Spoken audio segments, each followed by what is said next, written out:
दोस्तों, ये दुनिया अजीबो गरीब रहस्यों से भरी हुई है। कोई रहस्य सुलझ जाता है तो कोई हमेशा की तरह रहस्य ही बना रहता है। वहीं कुछ रहस्यों को लेकर ये कहा जाता है कि ये मात्र इंसान की एक कल्पना है और इसी कल्पना में ना जाने कितनी कहानियां कही गई हैं। इन सब कल्पनाओं में एक शहर भी आता है जिसका नाम है एटलांटिस शहर।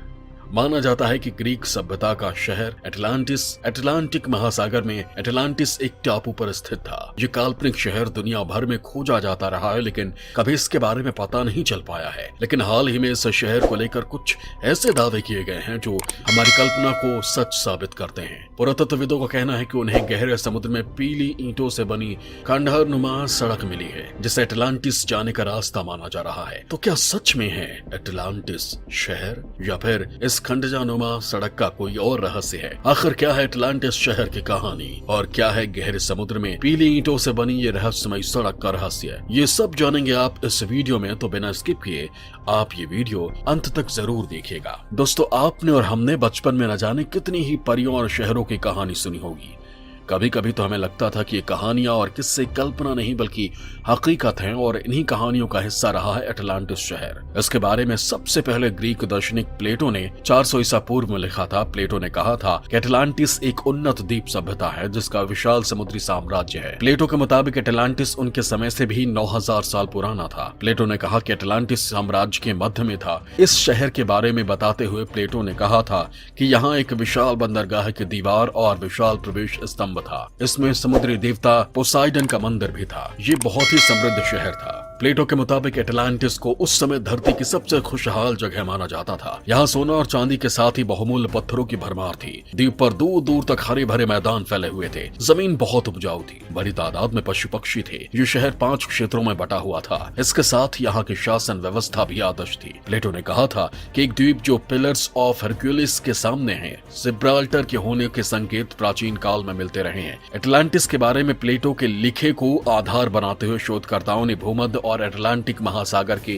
किसी हिस्से में इस शहर के होने की संभावना जताई थी। लेकिन प्लेटो का कहना था कि एटलांटिस किसी प्राकृतिक आपदा के कारण खत्म हो गया था। यह आपदा सुनामी या ज्वालामुखी जैसी हो सकती है, लेकिन इस शहर को लेकर वैज्ञानिकों को आज तक कोई सबूत नहीं मिले हैं जिसके आधार पर यह कहा जा सके कि सच में एटलांटिस शहर मौजूद था।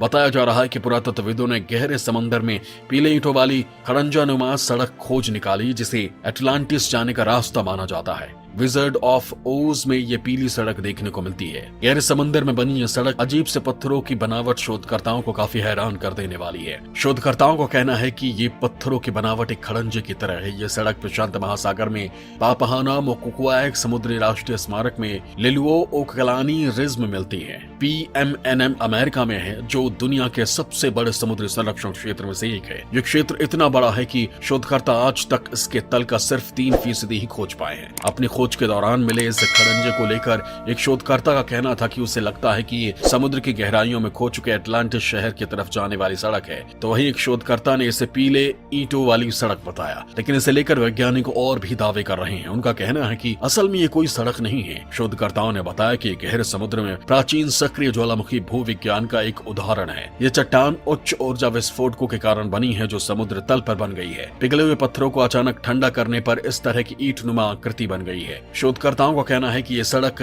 बार बार हीटिंग और कूलिंग इफेक्ट से तैयार हुआ है। वही शोधार्थी अब इस सड़क के आसपास के जीवों पर शोध करेंगे। नोटिलियस के सदस्यों को एक रहस्यमय समुद्री जीव भी मिला था। शोधार्थियों का दावा है कि इस एंगलर फिश को पहली बार समंदर के सतह से 1000 मीटर की गहराई पर कैमरे में कैद किया गया था। एटलांटिस सच में था या नहीं, इस बारे में कई साल विवाद होता रहा। 360 ईसा पूर्व में प्लेटो के लिए डायलॉग में इस ऐतिहासिक शहर के बारे में जानकारी है। प्लेटो ने लिखा है कि जिस द्वीप को एटलांटिस कहते थे वो एक दिन और रात में ही समुद्र में गायब हो गया। वही समय समय पर इतिहासकार ये दावा करते हैं कि ये शहर अब भी कहीं अटलांटिक महासागर में दफन है और इसके सबूत मिलते रहते हैं।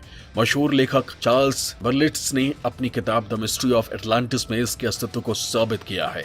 उनका कहना था कि एटलांटिस शहर के गायब होना बहुत बड़ा रहस्य है। ये रहस्य बर्मुडा ट्रायंगल के रहस्य की तरह है जिसे सुलझाया नहीं जा सकता। वहीं कुछ इतिहासकारों का कहना है कि प्लेटो के एटलांटिस शहर की ये बात पीढ़ी दर पीढ़ी चली गई है। उनकी बात का मुख्य आधार उनका एक रिश्तेदार क्रेटियास था। क्रेटियास का कहना था कि उसने अपने दादा ड्रोपिडेस से इस बारे में सुना था। ड्रोपिडेस और उनके बाद के लोगों तक ये कहानी सोलान से पहुंची थी। सोलान का जिक्र 640 बीसी से 558 बीसी के मध्य आता है। कहा जाता है कि उस समय उनका बड़ा सम्मान किया जाता था और उनकी कही बातों को सच माना जाता था। सोलान की मृत्यु के 200 सालों बाद प्लेटो ने ये कहानी लिखी थी। कुछ इतिहासकार का कहना है कि स्वयं सोलान ने इस कहानी को पुख्ता नहीं बताया था। सोलान के हवाले से कहा जाता है कि कहानी पूरी तरह से सच नहीं है और उन्होंने इसे इजिप्ट के एक धर्मगुरु से सुनी थी। बाद में उन्होंने इसका अनुवाद कविता के रूप में किया था। हालांकि जहां तक प्लेटो का प्रश्न है, उनकी लिखी बात ऐतिहासिक कम और दार्शनिक अधिक लगती है। वहीं हाल ही में अटलांटिस शहर को लेकर एक और दावा किया गया था, जिसमें गूगल अर्थ प्रोग्राम द्वारा कुछ तस्वीरें ली गई हैं, जिसमें समंदर के भीतर करीब 8.5 मील से 11 मील लंबे चौड़े ऐसे पिरामिड आकृति दिखी है, जिसे शोधकर्ता अटलांटिस शहर कहते हैं।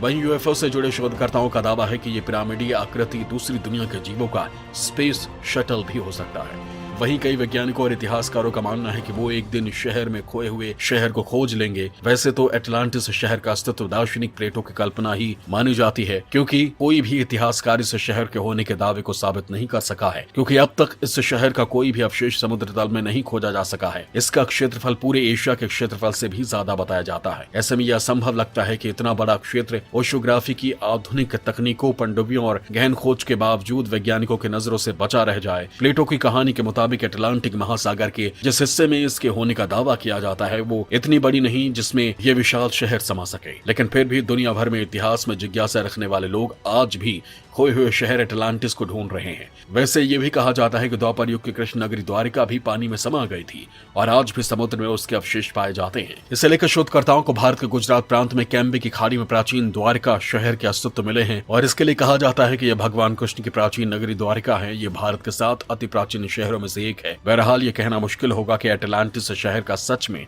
कोई अस्तित्व है या नहीं। आने वाले वक्त में अगर इस शहर को लेकर कोई सबूत शोधकर्ताओं के हाथ आते हैं तो प्लेटो का काल्पनिक शहर सच में साबित हो जाएगा।